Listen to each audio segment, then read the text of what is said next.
Hello everybody, I hope all of you are doing good. I am Deepika from Learno Hub, एक ऐसा free learning platform जहां पर आप पढ़ सकते हैं physics, chemistry, maths, biology and SST absolutely for free only at learnohub.com।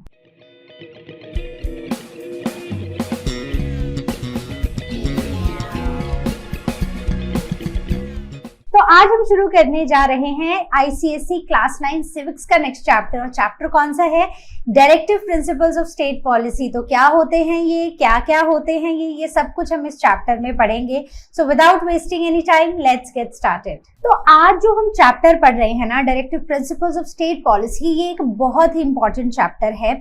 ये आपको बहुत इंपॉर्टेंट चीज बताने वाला है, और वो ये चीज है कि हमारा जो कॉन्स्टिट्यूशन है वो हमारी सरकार को, यानी कि हमारी गवर्नमेंट को बताता है कि उनको कैसे अपनी सिटीजन्स के लिए, इंडिया के सिटीजन्स के सोशल और इकोनॉमिक वेलफेयर के लिए काम करना है।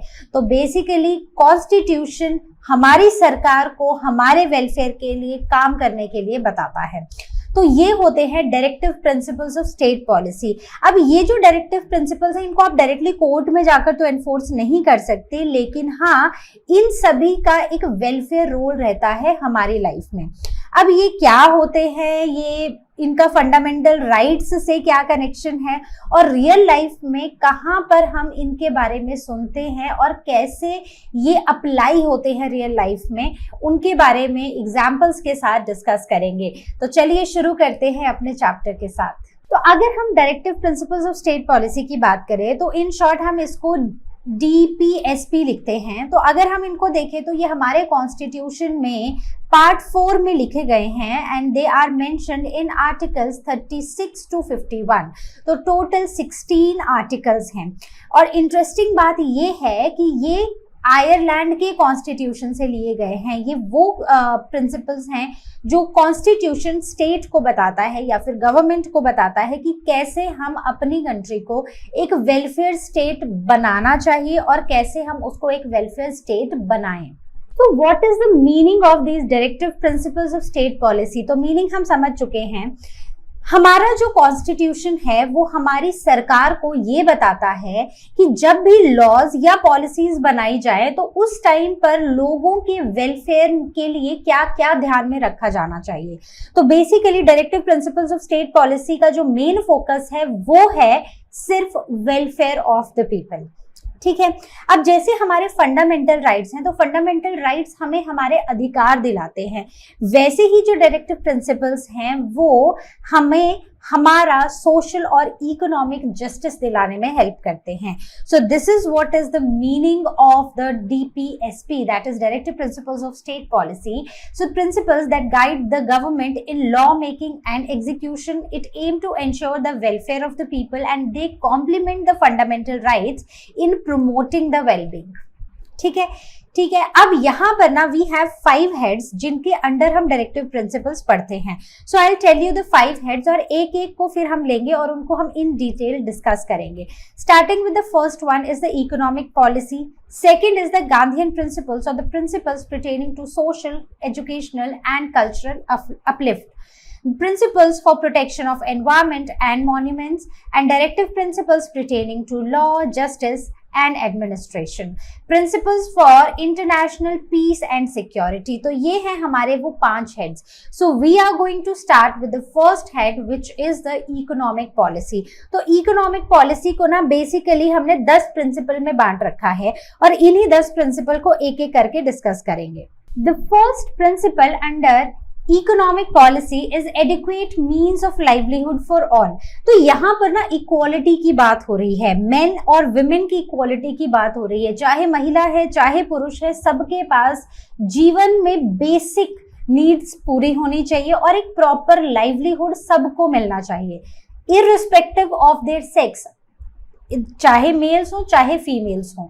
सो the state must provide the opportunity to earn a living. तो सबको काम मिलना चाहिए, ये हमारे डायरेक्टिव प्रिंसिपल्स में लिखा है। तो देखो डायरेक्टिव प्रिंसिपल्स में भी लिखा है कि सबको काम मिलना चाहिए ताकि सब अपनी प्रॉपर एक अच्छी जिंदगी जी पाए। करेक्ट। तो इसलिए मेल्स फीमेल्स दोनों को काम करना चाहिए। Then the distribution of material resources for common good. So resources जो होते हैं ना, दे शुड बेनिफिट एवरीबडी, चाहे अगर हम अपने रिसोर्सेज की बात करें तो चाहे यहाँ पानी है, फॉरेस्ट है या फिर यहाँ पर जमीन है, तो देश के जो भी रिसोर्सेज है ना उनका इक्वल डिस्ट्रीब्यूशन होना चाहिए। मोनोपोली हमें नहीं होनी चाहिए हमारी कंट्री में, ताकि रिसोर्सेज का इक्वल डिस्ट्रीब्यूशन हो और सबको इक्वल चांसेस मिले, सब, और ये जो वेल्थ है ना ये भी इक्वली डिस्ट्रीब्यूट हो लोगों में। Third principle is no concentration of wealth. तो जैसे हम बहुत ज्यादा ये सुनते हैं कि जो अमीर है वो अमीर ही होता जा रहा है और जो बेचारा गरीब है ना वो गरीब ही होता जा रहा है।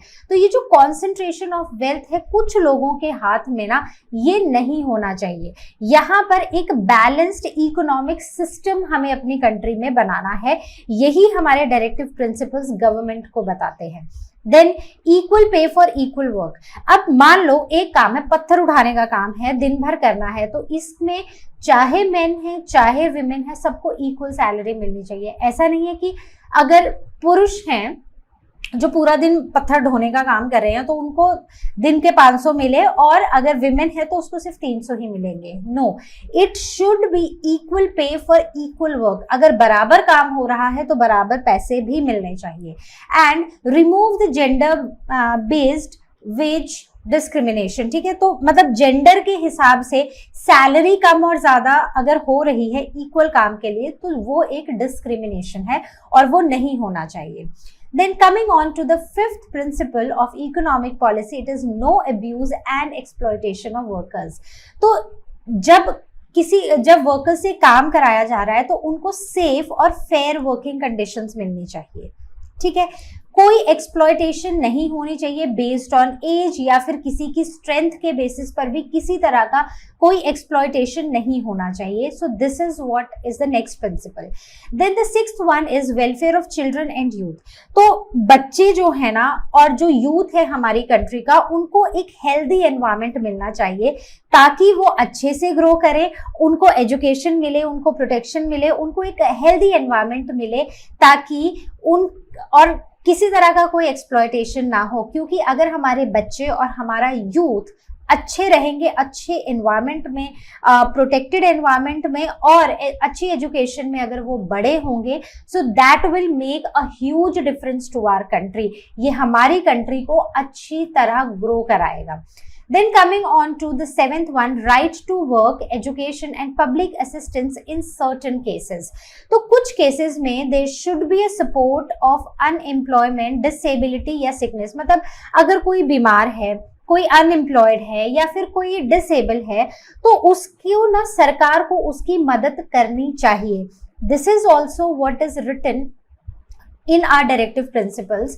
अभी आप पढ़ोगे आगे, जैसे जैसे बढ़ोगे ना तो आप देखोगे कि हाँ डिसेबिलिटी के लिए भी कुछ पेंशन है, कुछ अनएम्प्लॉयड जो लोग हैं उनको रोजगार दिलाने की कोशिश की जा रही है और जो लोग बीमार हैं उनको दवाइयाँ, खाना, हर चीज उनको दी जा रही है। जो बेसिक नीड है ना वो उनकी पूरी की जा रही है। तो ये आगे जैसे जैसे हम जाएंगे तो जो रियल लाइफ जो सिनेरियोज है जब उनको डिस्कस करेंगे तो आपको ये और क्लैरिटी आएगी। So right to education and right to work. तो हर किसी को काम करने का और एजुकेशन का हक मिलना ही चाहिए। Then humane work conditions and maternity relief. तो मतलब जहां पर लोग काम करते हैं ना वहां पर एक सेफ और एक अच्छा वर्क प्लेस होना चाहिए। मतलब एक टॉक्सिक वर्क प्लेस नहीं कि एक मैनेजर है और बाकी सब वर्कर्स हैं तो वो आ रहा है और चाबुक चला रहा है और सबसे काम करा रहा है, या फिर वो अब्यूज करके लोगों से काम करा रहा है, या फिर शिफ्ट 9 से 5 की है और वही शिफ्ट वो लोगों से 9 से 9 मतलब 12 घंटे की शिफ्ट करा रहा है। सो दैट एवरीथिंग जो भी ये है वो सही नहीं है। ठीक है, so it is not safe and it is the responsibility of the government कि वो सबको एक सेफ वर्क प्लेस दे। Then special care for maternity cases. तो अगर कोई फीमेल है जो प्रेग्नेंट है, बच्चा होने वाला है या बच्चा भी हुआ है तो उनके लिए भी ना स्पेशल केयर होनी चाहिए। पहले तो उनको आराम मिलना चाहिए उस टाइम पर, और फिर उसके बाद अगर वो बच्चा लेकर काम पर आ रही है तो उसको एक स्पेशल केयर मिलना चाहिए, उसको और उसके बच्चों को। ठीक है। Next is living wages for workers. तो ये जो वेजेस होते हैं ना, दे शुड इंश्योर, ये जो वेजेस हैं मतलब ये इतने होने चाहिए कि अगर आज आटा से 50 रुपए किलो है तो लोगों के पास इतना हो कि वो एक दिन की रोटी खा पाए। अगर एक थाली जो है उसमें जो खाना आ रहा है एक टाइम का, से अगर वो 100 रुपए की थाली बनती है तो उसके वेजेस इतने तो हो, एटलीस्ट वो 3 टाइम का प्रॉपर हेल्दी खाना खा पाए और उसके बाद कुछ पैसा बचा भी पाए अपने फ्यूचर के लिए। तो ये जो लिविंग वेजेस हैं, जिस तरह से महंगाई बढ़ रही है उस तरह से उन लोगों की जो वेजेस हैं वो भी बढ़ने चाहिए। So leisure and social needs must be met. ठीक है, उनको भी हक है कि वो अपनी एक सोशल लाइफ जिए, वो अपने वर्क प्लेस से बाहर निकल कर थोड़ा आराम, थोड़ा रिलैक्स कुछ करे। सो this is the minimum requirement, right. आपने बहुत रिसेंटली ये बात सुनी होगी कि कोई एक महान है, एक मतलब एक काफी रिप्यूटेड एक इंसान है जिन्होंने अभी 70 आवर्स पर वीक के लिए जिन्होंने बोला था कि अगर इंडिया को ग्रो करना है तो उतना काम लोगों को करना पड़ेगा। ठीक है, 70 hours a week youth must work, but if youth is working 70 hours a week, क्या उनकी सोशल लाइफ रहेगी? नहीं। क्या उनकी इवन फैमिली लाइफ भी रहेगी? बिल्कुल भी नहीं। और क्या उनके पास लेजर टाइम होगा ताकि वो रिलैक्स कर सके और अगले दिन खुशी खुशी नौकरी पे जा सके? नो। तो हमारा जो डायरेक्टिव प्रिंसिपल्स हैं वो हमें वो स्टेट को ये बताते हैं कि ये जो इनह्यूमेन कंडीशंस हैं वो नहीं होनी चाहिए, टॉक्सिक वर्क प्लेसेस नहीं होने चाहिए, लिविंग वेजेस होने चाहिए, लोगों के पास अपनी family time, social time, leisure time का समय भी होना चाहिए। Then participation of workers in management. तो जो लोग हैं जो एक कंपनी में काम कर रहे हैं उनके पास भी एक मतलब उनके पास भी वो अपॉर्चुनिटी होनी चाहिए कि वो मैनेजमेंट के फैसलों में इंटरफेयर कर सके, या मतलब बोल सके, नॉट इंटरफेयर कर सके बट वो बोल सके। तो स्पेशली इंडस्ट्रीज और एस्टेब्लिशमेंट्स में, क्योंकि इससे वो सोसाइटी में एक मतलब बेसिकली एक डिसीजन मेकिंग में उनके लिए बहुत अच्छा होगा। तो वो जैसे जैसे वर्कर्स जो है वो फैक्ट्री के डिसीजन मेकिंग में बात करेंगे तो उनका भी अपलिफ्टमेंट होगा। तो इसलिए वर्कर्स को मैनेजमेंट में बोलने का हक होना चाहिए, अपनी बात रखने का हक होना चाहिए। Like we have a freedom of speech, right. तो अगर हम एक छोटे से रिस्ट्रिक्टेड एनवायरनमेंट की बात करें तो वहां पर वर्कर्स की जो पार्टिसिपेशन है उसको कुछ इस तरह जस्टिफाई किया है हमारे कॉन्स्टिट्यूशन ने कि वहां पर भी जो लोग काम करते हैं उनको अपनी बात रखने का एक मौका मिलना चाहिए ताकि उनकी भी अपलिफ्टमेंट हो, राइट। तो ये थे हमारे सभी के सभी 10 के 10 इकोनॉमिक पॉलिसी के अंडर प्रिंसिपल जो एक फेयर और एक बैलेंस्ड सोसाइटी बनाने में हमारी हेल्प करते हैं। अब अगर हम बात करें तो नेक्स्ट आते हैं हमारे गांधीयन प्रिंसिपल्स। तो ये जो गांधीयन प्रिंसिपल है, जैसे कि आप नाम देख रहे हो, तो ये जो गांधी जी के प्रिंसिपल्स थे उन्हीं से इंस्पायर्ड हैं। तो यहाँ पर एजुकेशन, कल्चर और सोसाइटी की अपलिफ्टमेंट के बारे में भी बात की गई है। So they were inspired by Mahatma Gandhi जी's ideals and they focus on the rural development, self governance and the upliftment of the weaker sections. कि डेवलपमेंट होनी चाहिए, सेल्फ गवर्नेंस होनी चाहिए और जो वीकर सेक्शंस हैं सोसाइटी के उनकी अपलिफ्टमेंट भी होनी चाहिए। So it promotes the value of justice, equality and self reliance. तो ये लोगों में मतलब ये हमारी सोसाइटी में एक तो जस्टिस दिलाते हैं, इक्वालिटी की वैल्यू प्रमोट करते हैं और सेल्फ रिलायंस की वैल्यू को भी प्रमोट करते हैं कि विकास जब होना तो सबका एक साथ हो, ठीक है, सबको एक बराबर मौका मिले, चाहे पढ़ने का है, अपने कल्चर को प्रमोट करने का है, हर चीज का। तो गांधी जी के प्रिंसिपल्स क्या थे तो उनको भी हम कुछ पॉइंट्स में डिस्कस करेंगे। तो सबसे पहला था उनका ऑर्गेनाइजेशन ऑफ विलेज पंचायत्स। तो उनका मानना था कि हर गांव में ना एक पंचायत होनी चाहिए जिससे लोगों को ना, और उस पंचायत को प्रॉपर पावर भी मिलनी चाहिए जिससे हर गांव ना अपने डिसीजंस खुद ले सके। क्योंकि उनका मानना ये था कि अगर हम ऐसा करते हैं तो उससे हर एक गांव, इंडिया का हर एक गांव जो है वो रिपब्लिक बनेगा। ठीक है, तो ये आर्टिकल 40 में लिखा गया है which is the formation of panchayat which will empower them for self governance. Next one is the promotion of the cottage industries. So cottage industries basically ना बहुत ही छोटी स्मॉल स्केल रूरल इंडस्ट्रीज होती हैं। सो इसके बारे में आर्टिकल 43 में लिखा गया है, and it is said to promote small scale industries in rural areas which should encourage the self employment. तो गांधी जी का मानना ये था कि अगर हम कॉटेज इंडस्ट्रीज को प्रमोट करते हैं तो उससे गांव के लोगों को भी वहीं पर बैठे बैठे काम मिलेगा और हमारी कंट्री में अनएम्प्लॉयमेंट भी कम हो जाएगी। सो ये मानना था गांधी जी का। अब उनका नेक्स्ट प्रिंसिपल था free and compulsory education for all the children. तो ये तो हमने फंडामेंटल राइट्स में भी पढ़ा है। So article 45 says education for all children up to 14 years and that should be free and that should be compulsory, कि जो भी छोटा बच्चा है उसको जाना पड़ेगा स्कूल पढ़ने, चाहे उसका मन करे चाहे उसका मन ना करे। ठीक है, तो ये रिस्पॉन्सिबिलिटी को भी डिफाइन करता है। Then promotion of SC STs and weaker sections. तो अब आर्टिकल 46 में ये लिखा गया है कि जो भी हमारी कंट्री के वीकर ग्रुप्स हैं ना, उन वीकर ग्रुप्स की एजुकेशन पर और उनकी इकोनॉमिक डेवलपमेंट पर भी हमें फोकस करना पड़ेगा ताकि उनकी भी अपलिफ्टमेंट हो। नेक्स्ट प्रिंसिपल है raise nutrition and living standards and public health. तो आर्टिकल 47 ये कहता है कि जो गांव के लोग हैं और ओवरऑल भी इंडिया में सरकार इस चीज के लिए काम करे ताकि न्यूट्रिशन और पब्लिक हेल्थ इंप्रूव हो। ये हमारी सरकार की प्राइमरी ड्यूटी है, because healthy body healthy mind, right, और हेल्दी माइंड तो we are country as a country we all will grow. Then prohibition of intoxicating drinks and drugs. तो आर्टिकल 47 हमें ये बताता है कि there should be ban on these harmful intoxicant, alcohol, drugs, even these smoking, cigarettes, so all of them should be band.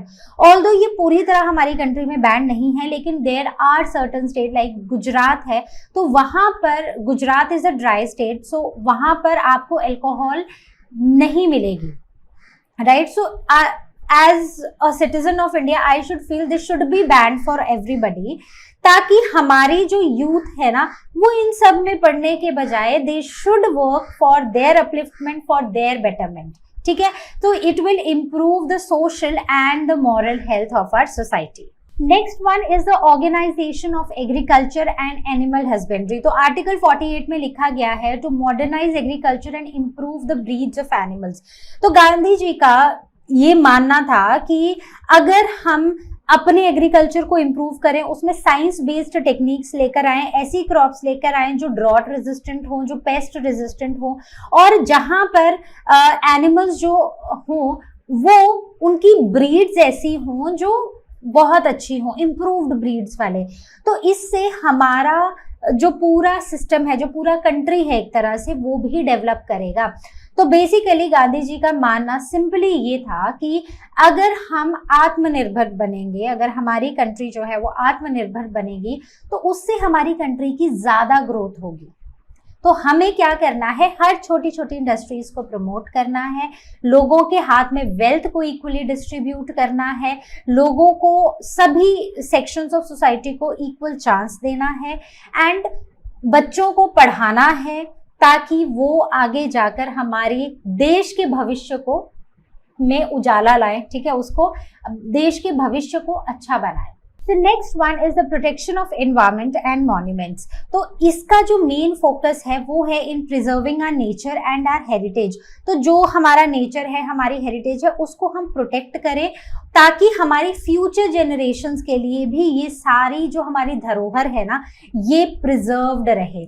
So it is guided by article 48A and 49 to ensure the sustainable development and cultural respect। तो इसमें सबसे पहला आता है the protection of environment and forest which was written in article 48A। तो ये principal हमें ये बताता है कि कैसे हमें अपने एनवायरमेंट को प्रोटेक्ट करना है, हमारा एनवायरमेंट को पॉल्यूट नहीं होना चाहिए, गंदा नहीं होना चाहिए, डिग्रेड नहीं होना चाहिए। हमारा एनवायरनमेंट जितना क्लीन रहेगा उतने हम अच्छे रहेंगे, उतनी जो हमारे देश की जनता है वो ठीक रहेगी, हेल्दी भी रहेगी, खुश भी रहेगी। And it is our responsibility to safeguard the forest and the wildlife. कि ऐसा नहीं है कि अब पेड़ काट दिए क्योंकि वहां एग्रीकल्चरल लैंड बनानी है, पेड़ काट दिए क्योंकि हमें वुड चाहिए, पेड़ काट दिए क्योंकि वहां पर हमें मॉल बनाना है। सो this is not the way. तो हमें क्या करना है, जो हमारे फॉरेस्ट है या वाइल्ड लाइफ है, इवन जो हमारा एनवायरनमेंट है, उसे हमें प्रोटेक्ट करना है, पॉल्यूशन को कम करना है और अपने एनवायरनमेंट को हेल्दी बनाना है। Next one is the protection of monuments which is in article 49। So it preserves the national heritage site, जैसे कि हमारा ताजमहल है, फिर रेड फोर्ट है। तो ये जो हमारे हेरिटेज साइट्स है ना, हमें इनको बचा के रखना है, क्योंकि ये हमारे देश का एक वो हेरिटेज है जो हम चाहते हैं कि हमारे बच्चे भी आगे आके देखें, तो वो भी इन सब चीज़ों को एक्सपीरियंस करें, right. So prevent damage and destruction and remover. तो किसी भी तरह से ये जो हमारी हेरिटेज है, ये ना डिस्ट्रॉय होनी चाहिए, ना रिमूव होनी चाहिए और ना ही डैमेज होनी चाहिए। तो वैसे तो directive principles of state policy ये सारी बातें सरकार को बता रहे हैं, लेकिन we as a citizen of India, ये हमारी भी रिस्पॉन्सिबिलिटी है कि हम इन चीज़ों को जब पढ़ रहे हैं तो हम इन चीज़ों को समझें। जैसे आपने देखा होगा बहुत ज़्यादा जगह एक जो हमारे मॉन्यूमेंट्स हैं, ठीक है, उनमें बड़े बड़े दिल बना के 2 लोगों के नाम लिख दिए जाते हैं। So that's not the way. वो हम ही अपने मॉन्यूमेंट्स को डिस्ट्रॉय, डैमेज कर रहे हैं, खराब कर रहे हैं, राइट। फिर उन्हीं को संभालने में सरकार के लाखों हजारों करोड़ों रुपए जाएंगे। तो इससे बेटर है कि वो पैसे हम पर लगें, हमारी अपलिफ्टमेंट में लगें, इसलिए हम अपने मॉन्यूमेंट्स को खुद ही बचा लें। क्योंकि ऐसा तो है नहीं कि सरकार आके मॉन्यूमेंट्स को खराब कर रही है। खराब कौन कर रहा है? हम कर रहे हैं। लेकिन उनकी जो बेसिक जो उनका मतलब रेनोवेशन का काम है वो सरकार को करना पड़ेगा। लेकिन ये जो बेसिक चीजें हैं, इनको बचाना, उनको प्रिजर्व करना, डिस्ट्रॉय नहीं होने देना, किसी भी तरह से रिमूव नहीं होने देना, ये हम as a citizen of India, ये हमारी भी रिस्पॉन्सिबिलिटी बनती है। अब हम आते हैं लॉ, जस्टिस एंड एडमिनिस्ट्रेशन पर। तो ये जो प्रिंसिपल है, ये हमें ये बताता है कि it's equal justice for all. तो सबको एक बराबर जस्टिस मिलना चाहिए। किसी को धर्म के नाम पर या रीजन के नाम पर या रिलीजन के नाम पर या फिर सेक्स के नाम पर आप किसी के साथ इनजस्टिस नहीं कर सकते हैं। जो न्याय है वो न्याय है। Free legal aid for the poor. अगर कोई एक गरीब इंसान है और उसको लीगल एड की ज़रूरत है तो वो भी देना सरकार का काम है। तो जैसे सरकारी लॉयर्स मिलते हैं तो ये सरकार का काम है। Then uniform civil code. तो सबके लिए एक बराबर एक कोड होना चाहिए। मतलब जो एक के लिए गलत है वो दूसरे के लिए भी गलत है। ऐसा नहीं है कि ये मेल है तो इसके लिए गलत नहीं है, लेकिन ये फीमेल है तो इसके लिए गलत है। तो किसी भी तरह का भेदभाव नहीं होना चाहिए। देन जो इंडिपेंडेंट जुडिशरी होनी चाहिए। इन चारों पॉइंट्स को यहाँ पर डिस्कस करते हैं। First of all, equal justice and free legal aid. तो आर्टिकल 39 में लिखा गया है कि किसी भी तरह से किसी भी सिटीजन के साथ भेदभाव नहीं होना चाहिए। सबके लिए न्याय जो है वो एक समान होना चाहिए। Next is uniform civil code, जो आर्टिकल 44 में लिखा गया है। और ये बोलता है कि देश के जो नागरिक है, मतलब देश के जो सिटीजन हैं, उनके लिए सेम पर्सनल लॉ होना चाहिए। ये लॉ चाहे धर्म, चाहे सेक्स, चाहे रीजन, इस नाम पर अलग नहीं हो सकता है। और अगर ये हमारी कंट्री में, क्योंकि ये लॉ सबके लिए यूनिफॉर्म है, तो ये हमारी नेशनल यूनिटी को बढ़ाता है। Then separation of executive and judiciary. तो हमारी जो जुडिशरी है, मतलब जो हमारे कोर्ट्स हैं, जुडिशरी में कौन आता है? कोर्ट्स आते हैं। तो जो हमारे कोर्ट्स हैं ना, वो बाकी ये जो सरकारी अधिकारी हैं, ये जो गवर्नमेंट सर्वेंट्स हैं, इनसे अलग होने चाहिए। ठीक है, जो पॉलिसीज बना रहे हैं, लॉज बना रहे हैं, उनको एग्जीक्यूट कर रहे हैं, उनसे हमारे कोर्ट्स अलग होने चाहिए। और ये आर्टिकल 50 में लिखा गया है, क्योंकि अगर ये सब एक ही होंगे तो जो एग्जीक्यूटिव ने बोला जुडिशरी भी वही बोलेगी। तो दीज शुड बी सेपरेट। तो जब हमने इसको इनिशियली पढ़ा भी था तो हमने पढ़ा था लेजिस्लेचर, एग्जीक्यूटिव, जुडिशरी। तो जुडिशरी जो है ना, उसके काम में लेजिस्लेचर और एग्जीक्यूटिव बिल्कुल भी इंटरफेयर नहीं कर सकते। So judiciary of our country is independent और वही हमारी ताकत है। Then coming on to the principle of international peace and security. This is very much important in today's era, जहां पर हम हर आए दिन कहीं ना कहीं किसी ना किसी तरह का वॉर या डिस्टर्बेंस देख रहे हैं बिटवीन द कंट्रीज। तो जब हम इंटरनेशनल पीस और सिक्योरिटी की बात करते हैं तो हमारा देश सिर्फ ये नहीं, या हमारे डायरेक्टिव प्रिंसिपल्स या हमारा कॉन्स्टिट्यूशन सिर्फ ये नहीं बता रहा है कि आप आराम से सिर्फ अपने देश के बारे में सोचो और सिर्फ अपने ही देश के पीस और सिक्योरिटी के बारे में सोचो। ऐसा नहीं है, यहाँ पर ग्लोबल पीस और सेफ्टी के बारे में भी बात की जा रही है। तो यहाँ पर आर्टिकल 51 जो है वो हमें बताता है कि भारत का एम जो है वो एक इंटरनेशनल पीस बनाए रखना भी है, इंटरनेशनल सिक्योरिटी बनाए रखना भी है। तो build just and honourable relations between the Nations, कि जो भी दुनिया के देश हैं उनके साथ हम अच्छे रिलेशंस बनाए रखें। Respect international laws and treaties, जो भी इंटरनेशनल लॉज और ट्रीटीज हैं हम उनको भी रिस्पेक्ट करें और उनके हिसाब से चलें। Then encourage peaceful resolutions of dispute, तो अगर कुछ भी कोई भी प्रॉब्लम आती है तो उस प्रॉब्लम को वॉर से नहीं बल्कि बैठकर पीसफुल रेजोल्यूशंस जब तक हो सके तब तक हमें यही करना चाहिए। लेकिन अब अगर कोई दूसरा ना माने तो then we have other ways of solving it, लेकिन हमारा जो पहला तरीका है वो है पीसफुल रेजोल्यूशन ऑफ डिस्प्यूट्स। शोर शराबा, वॉर, लड़ाई झगड़े नहीं बल्कि peaceful resolution, this is the first way. ठीक है, अब अगर हम डायरेक्टिव प्रिंसिपल्स और वेलफेयर स्टेट की बात करें तो डायरेक्टिव प्रिंसिपल्स हमें यही बताते हैं, हमारी सरकार को यही बताते हैं कि कैसे हम अपनी कंट्री को एक वेलफेयर स्टेट बनाएं जिसका मेन एम है इकोनॉमिक और सोशल जस्टिस। तो यहाँ पर जस्टिस की बात हो रही है, लेकिन जस्टिस में भी directive principles of state policy economic equality और सोशल इक्वालिटी की बात करते हैं, तो इकोनॉमिक और सोशल जस्टिस की बात करते हैं। तो मेन फोकस इनका इन्हीं दोनों चीजों पर है। Then create equality and wellbeing for all, ठीक है। देन इंस्पायर की गवर्नमेंट स्कीम्स एंड रिफॉर्म्स, तो अब ना अभी मैं आपको बताऊंगी बड़े सारी स्कीम्स के बारे में भी हम पढ़ने वाले हैं, तो आप उनको देखोगे ना कि इनके पीछे का जो मोटिव है ना, इन सारी स्कीम्स के पीछे का जो मोटिव है वो यही है कि ये जो डायरेक्टिव प्रिंसिपल्स हैं यही वो फोर्स हैं जो हमारी गवर्नमेंट को बोल रही हैं कि हाँ हमारे कंट्री में बहुत ज़्यादा इकोनॉमिक डिस्पैरिटी है या सोशल डिस्पैरिटी है, इसको कम करना है। तो पीछे की जो सोच है वो DPSP ही है।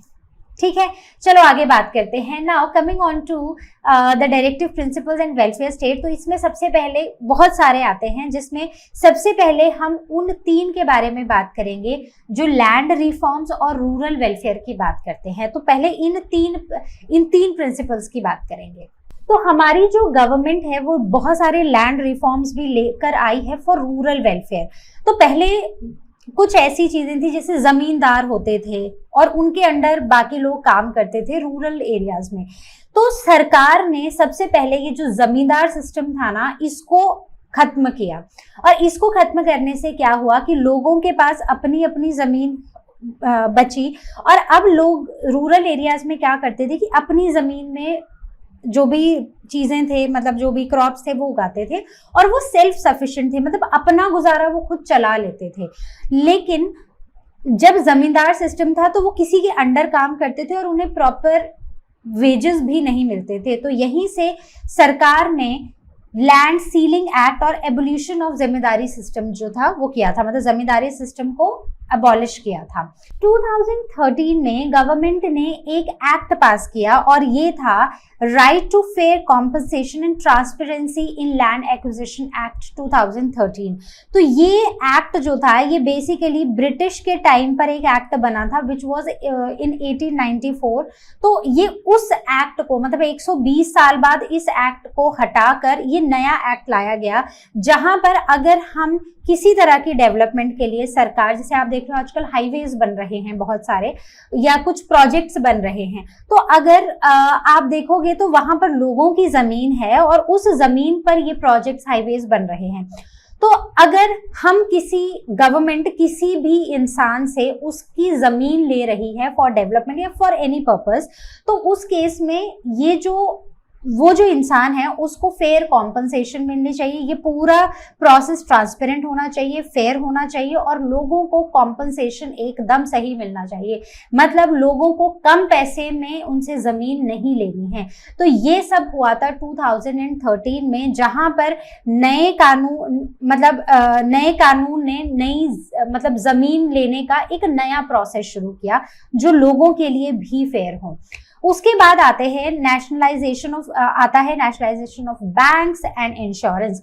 तो गवर्नमेंट के ना कई बैंक्स और इंश्योरेंस कंपनी और बड़ी बड़ी कंपनीज को नेशनलाइज कर दिया, कि यानी कि मतलब उन्हें प्राइवेट से ना अब पब्लिक कर दिया गया, ताकि इसका जो कंट्रोल है ना अब वो थोड़ा पब्लिक के हाथ में आ सके। तो इसका रीजन ये था, प्राइवेट से पब्लिक करने का रीजन ये था कि ऐसा ना हो कि कुछ लोगों के हाथ में, कुछ प्राइवेट ओन्ड कंपनीज रह जाए, इंश्योरेंस या बैंक्स रह जाए, जिससे कुछ प्राइवेट लोगों को फायदा हो।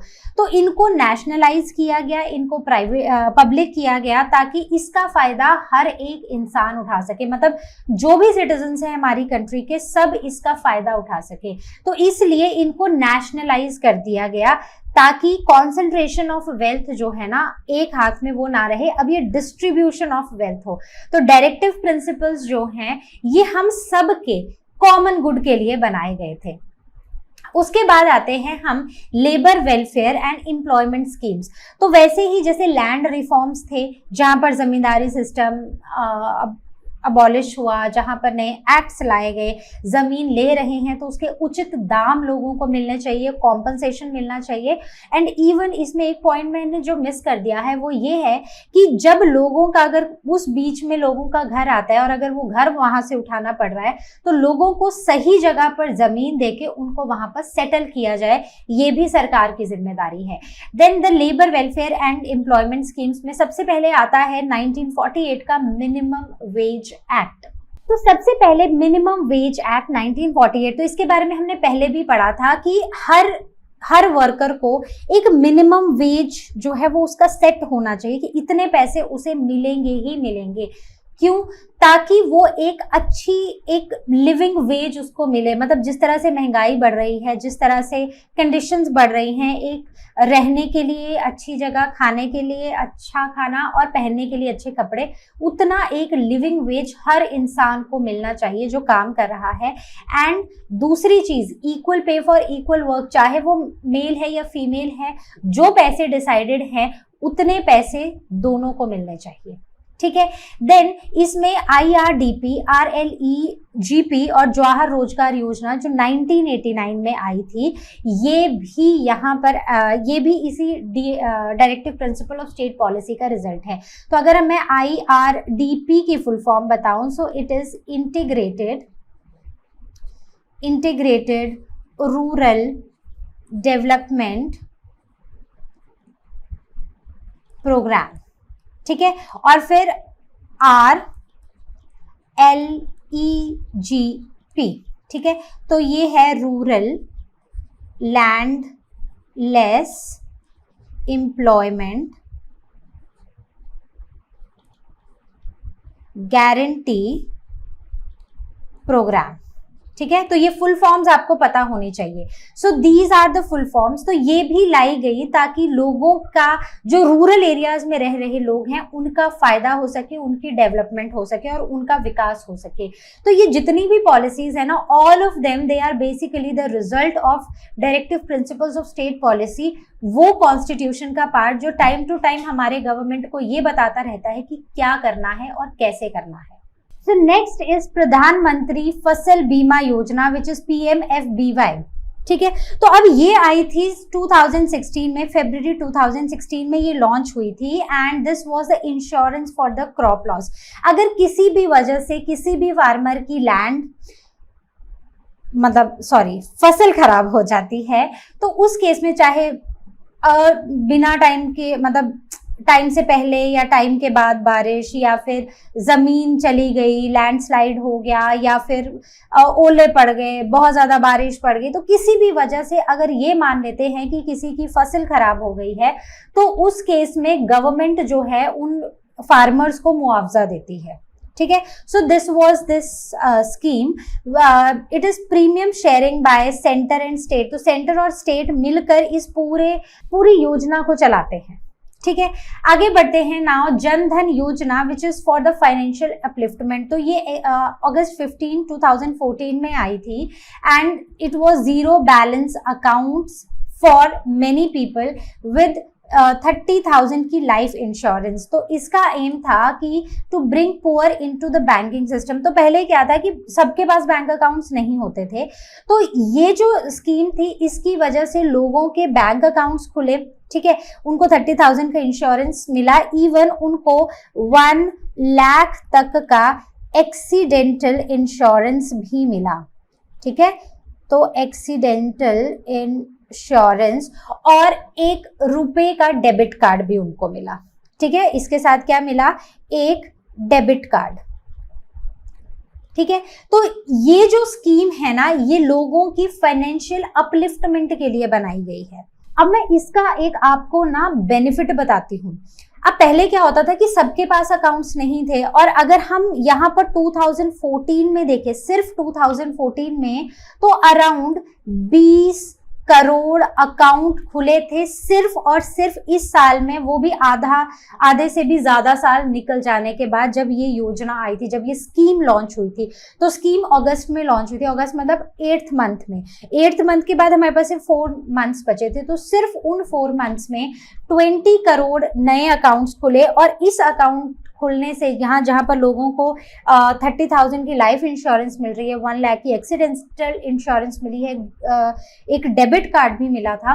तो यहाँ पर ना लोगों का वो जो जमींदार होते थे, मनी लेंडर्स होते थे, जो पैसा देते थे और उनसे बहुत सारा इंटरेस्ट लेते थे, उस चीज से ना लोगों को छुटकारा मिला। अब लोगों के पास अपना अकाउंट था, लोग उस अकाउंट से या किसी तरीके से लोग अब उनके पास इंश्योरेंस भी थी, जो पैसा आता था वो लोग बैंक में डालते थे, फिर वो भी मल्टीप्लाई होता था धीरे धीरे। तो ऐसा करके लोग जो थे ना, वो उस मनी लेंडर्स के चक्रव्यूह से अब बच गए थे। एंड एक और बहुत इंपॉर्टेंट चीज कि यहाँ पर मतलब अगर हम इस साल में देखें तो इस साल में ही 301 बिलियन से भी ज्यादा पैसे बैंक में डिपॉजिट हुए थे। सो सी हाउ बेनिफिशियल एंड कितनी मस्ट नीडेड योजना थी ये लोगों के लिए, ताकि उनका फाइनेंशियल अपलिफ्टमेंट हो सके, ठीक है। आगे बढ़ते हैं। Now national food security act in 2013। तो देखो पैसे भी जरूरी हैं, लेकिन खाना खाना भी बहुत ज्यादा जरूरी है। तो अब ये तो था फाइनेंशियल अपलिफ्टमेंट के लिए, जहां पर लोगों को बैंक अकाउंट खुला और वो भी जीरो बैलेंस के साथ बैंक अकाउंट खोलने का मौका मिला, और 30,000 की उनको इंश्योरेंस मिली, 1 लाख का उनको एक्सीडेंटल इंश्योरेंस मिला, बहुत सारे करोड़ों लोगों ने नए अकाउंट्स खुलवाए वहां पर। तो अब उसके बाद आया national food security act in 2013, जो कि पास हुआ 2013 में, बट इम्प्लीमेंट 2014 में हुआ था। So this provide subsidised food to 67% of our population. तो हमारी जो 67% पॉपुलेशन है उसको सब्सिडाइज्ड फूड प्रोवाइड करती है। मतलब यहाँ पर लोगों के राशन कार्ड बनाए गए और इन राशन कार्ड पर उनको कम पैसों में खाना दिया गया, ताकि लोगों के घर में अनाज हो और वो अपना खाना खा सके। तो यहाँ की प्रोविजन क्या थे कि यहाँ पर 3 रुपए किलो चावल, 2 रुपए किलो गेहूं, कोई भी एक कोर्स ग्रेन उनको मिलता था 1 रुपए में, और 6,000 के मैटर्निटी बेनिफिट्स भी मिलते थे। अच्छा, एक और चीज बताती हूँ, आई डोंट नो ये किस किस स्टेट में है, बट कुछ स्टेट्स में है, जैसे हिमाचल में है कि ये जो जब कोई लेडी प्रेग्नेंट होती है तब से लेकर जब तक वो बच्चा 5 साल का 6 साल का होता है, तब तक उनको हर महीने कुछ चीजें मिलती हैं। मतलब एक फिक्स्ड अमाउंट ऑफ राशन मिलता है, जिसमें दलिया है या दूध है, ऐसी कुछ चीजें मिलती हैं, ताकि उस मदर को भी खाना अच्छे से मिले और वो जो बच्चा आने वाला है वो हेल्दी भी हो और वो अच्छे से खाना भी खाए। तो वो जो उसकी ग्रोइंग एज है उसमें उसको अच्छा खाना भी मिले। तो ये भी गवर्नमेंट की ही एक स्कीम है अंडर दीज डायरेक्टिव पॉलिसीज, ठीक है। The public distribution system reforms आए, राशन कार्ड मिले लोगों को फॉर द एल्डेस्ट वुमेन, ठीक है। Then district level grievances redressal भी हुआ कि अगर किसी किसी को भी जो सामान मिल रहा है या किसी भी तरह की राशन से रिलेटेड जो भी चीजें हैं, अगर किसी को कोई प्रॉब्लम है तो वो अपनी शिकायत वहां पर जाके दर्ज करा सकता है और वो शिकायत जो भी अधिकारी जिसके भी अंडर वो आता है वो पढ़ेगा और वो उन्हें दूर करने की कोशिश करेगा जल्द से जल्द। So this was the national food security act of 2013 जो 2014 में इंप्लीमेंट हुआ था। नेक्स्ट हमारी स्कीम है मनरेगा। काफी बार हमने डिस्कस किया है अभी तक सिविक्स में। तो एम्प्लॉयमेंट गारंटी एक्ट 2005, तो इसका पूरा नाम है Mahatma Gandhi national rural employment act guarantee act which was enacted in 2005। और इसका जो मेन एम है वो है कि लोगों को 100 दिनों का गारंटी पेड वर्क देना हर साल 100 दिनों के लिए गारंटीड पेड वर्क देना, ये है इनका main aim. So this aims to secure the right to work. ठीक है, तो इसका मेन एम है कि राइट, हर इंसान का अधिकार है कि उसको काम मिले, उसको उस काम के पैसे मिले और वो ये एक अच्छी जिंदगी जी सके। तो उसके लिए ये मनरेगा एक्ट आया था which is the right to work. Then Pradhanmantri Ujjwal योजना PMUJ इन 2013, तो ये May 1, 2013 को लॉन्च हुई थी, जहां पर 50 million LPG connections were distributed to those families which were below the poverty line. BPL का मतलब बिलो पॉवर्टी लाइन। ठीक है, तो वो विमेन जो बिलो पॉवर्टी लाइन थी उनको LPG सिलेंडर्स दिए गए। बजट एलोकेशन था इसका around 80 billion and it promotes the clean fuel access and women health की जो लेडीज हैं जो घर पे काम करती हैं उनको एक तो क्लीन फ्यूल मिले और उनकी हेल्थ भी अच्छी बनी रहे, इसके अंडर इसलिए ये एक स्कीम चलाई गई थी। Then comes the Ayushman Bharat Yojana which is the health for all. It is ABPMJAY Ayushman Bharat Pradhanmantri Jan Arogya Yojana, जो लॉन्च हुई थी सितंबर 23, 2018 में, which targets the bottom 50% of the income groups. It provides 5 lakh health insurance per family per year।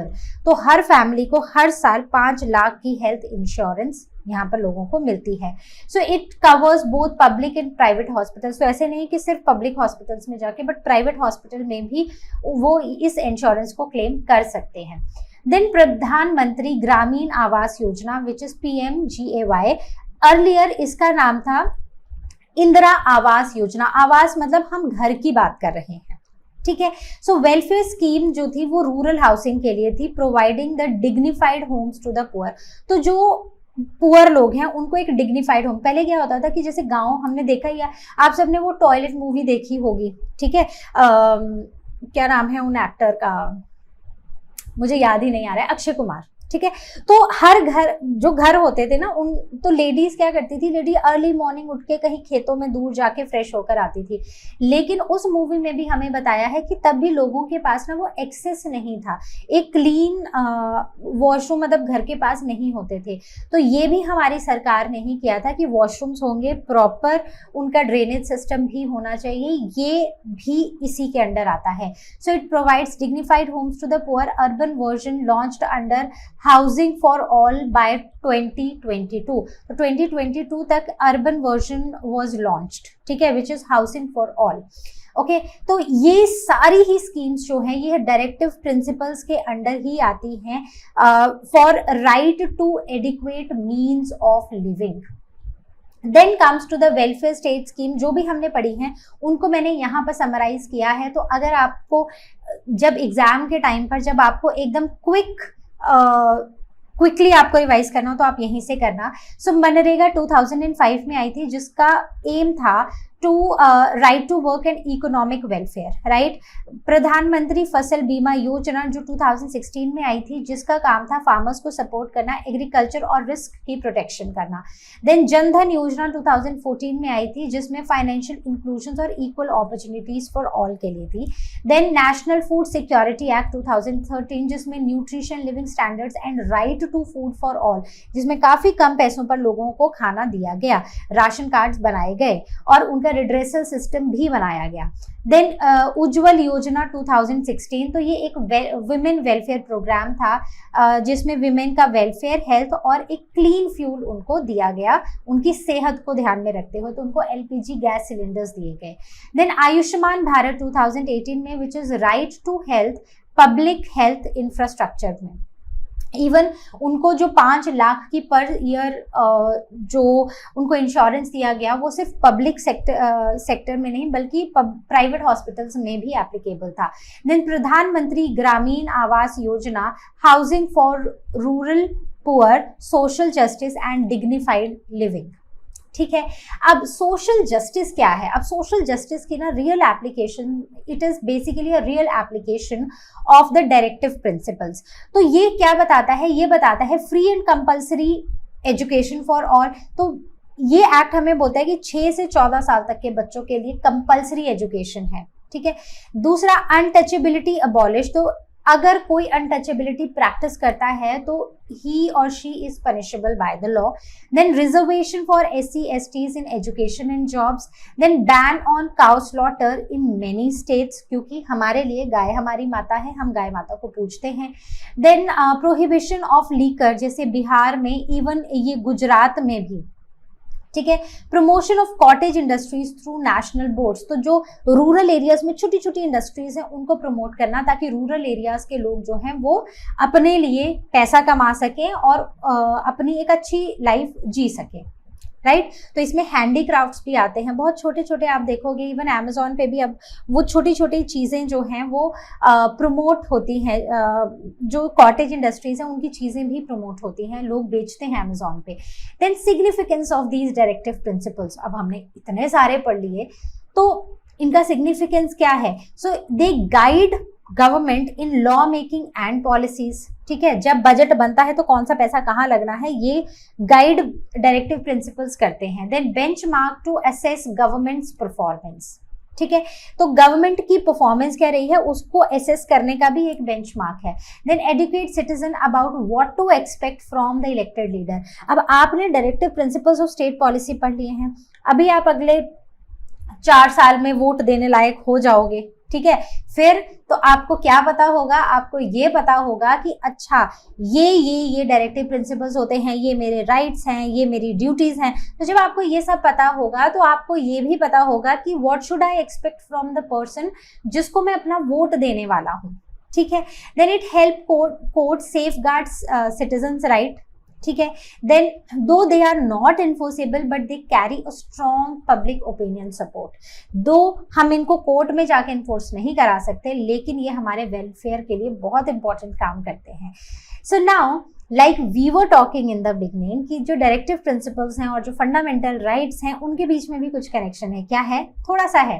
तो directive principles और fundamental rights को हम अभी हम इनके बीच का कनेक्शन देख रहे हैं, बेसिकली हम इनका डिफरेंस देख रहे हैं।